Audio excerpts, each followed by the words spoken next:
4:30 in the morning. No alarm clock, no phone glowing beside the bed. Just silence, darkness, and then tapping at the window. Not a branch, not the wind. A person. Someone hired to wake you up. It sounds like something from a strange dream. But for many Americans, it was simply work. Entire neighborhoods depended on jobs that feel almost impossible to imagine today. Real jobs, real paychecks, real people building routines around tasks that technology quietly erased. And here is the strange part. Most of these jobs did not disappear in dramatic moments.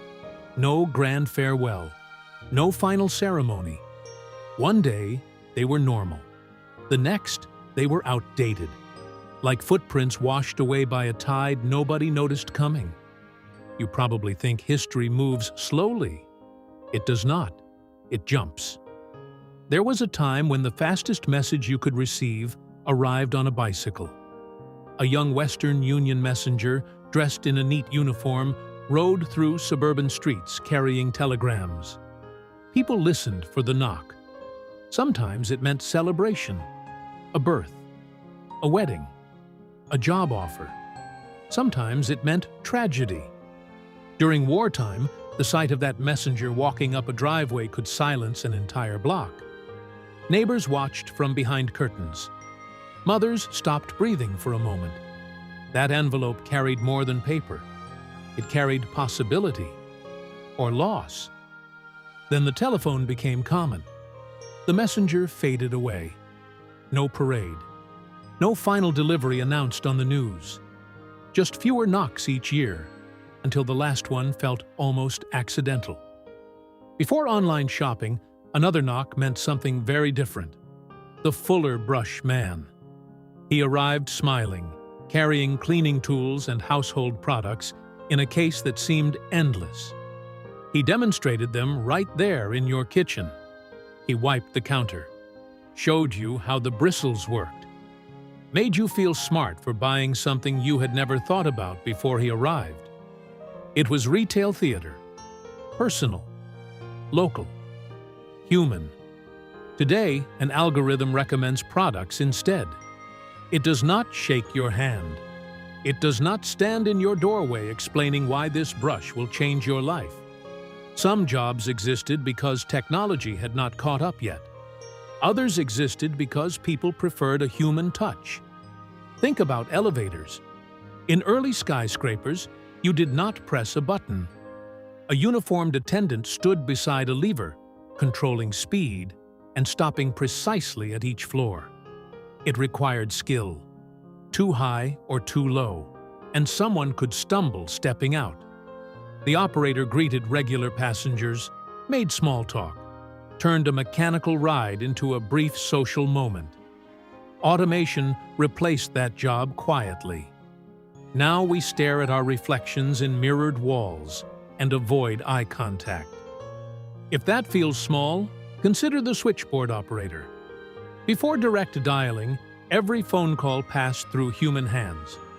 Rows of operators connected cords into massive boards, linking voices across cities. They worked quickly, efficiently, calmly. They heard everything. Business deals, arguments, whispered late-night confessions. They became invisible witnesses to everyday life, and they were expected to forget it all. When automated exchanges arrived, the need for memory and quick hands vanished almost overnight. The sound of cords clicking into place disappeared with them. Long before refrigerators, another job depended on winter itself. Ice cutters harvested frozen lakes, slicing massive blocks from thick sheets of ice. The blocks were stored in insulated houses and delivered during summer. Children chased the ice wagon, hoping for small chips to chew. The work was cold, dangerous, and strangely beautiful. Entire cities survived on frozen water cut months earlier. Then electric refrigeration arrived. Suddenly, nobody needed a lake to stay cool. Travel once relied on a different kind of service professional. Pullman porters worked on sleeping cars across the expanding railroad network. They carried luggage, made beds, polished shoes, turned long journeys into something close to comfort. For many African American men, it was one of the few stable middle-class careers available in the early 20th century. The work was demanding, the expectations high, but the dignity and opportunity mattered. As airplanes replaced rail dominance, the sleeping cars grew quiet. Not every forgotten job was glamorous. Before widespread plumbing systems reached every home, night soil collectors emptied waste from outhouses before sunrise. It was unpleasant work, invisible work, but necessary. Without it, cities would have struggled to function safely.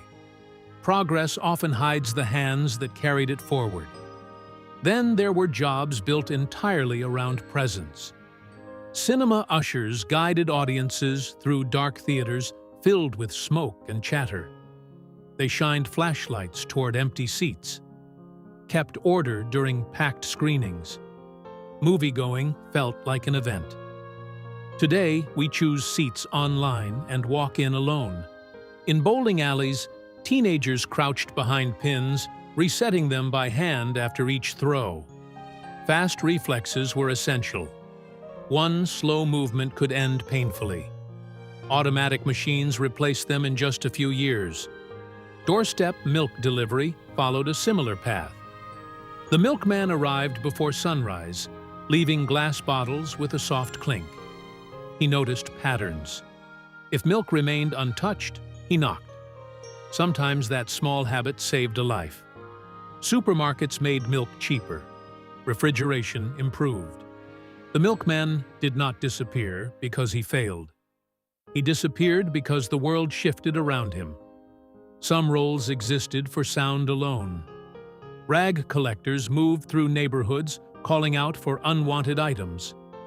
Radio repairmen stepped into living rooms, opening wooden cabinets and adjusting delicate parts, while families watched like they were observing surgery.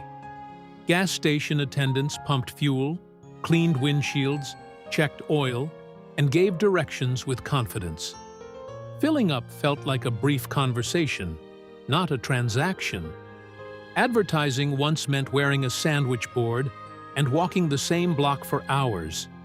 Music shopping meant standing in a listening booth while a clerk lowered a needle onto vinyl so you could decide before spending your money. Street photographers waited outside attractions with instant cameras, offering printed memories within minutes. Newsboys stood on corners shouting headlines, selling urgency with their voices alone. And then there were lamplighters. Each evening, they walked city streets carrying a pole and a small flame, lighting gas lamps one by one. Children followed, watching darkness retreat step by step. The work required routine, memory, patience. Most lamplighters disappeared when electric lights arrived. Yet in a few American cities, historic gas lamps still glow, quietly maintained by small crews who keep tradition alive without fanfare. Halfway through this story, a pattern becomes clear. These jobs were not strange to the people who lived with them. They were normal, expected, essential. The strangeness exists only from our perspective. Why does it feel emotional? Because these roles were woven into daily life. They involved eye contact, conversation, familiar faces returning at the same hour each day. Technology did not just replace tasks, it reshaped relationships.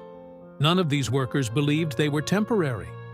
The telegram messenger assumed paper messages would endure. The elevator operator trusted steady hands would always be needed. The milkman believed morning routes would continue forever. History rarely announces when something is ending. And that may be the most surprising part. These jobs sound unbelievable now, not because they were absurd, but because they were ordinary. The world changed quietly around them. And maybe, right now, we are living inside routines that future generations will struggle to imagine.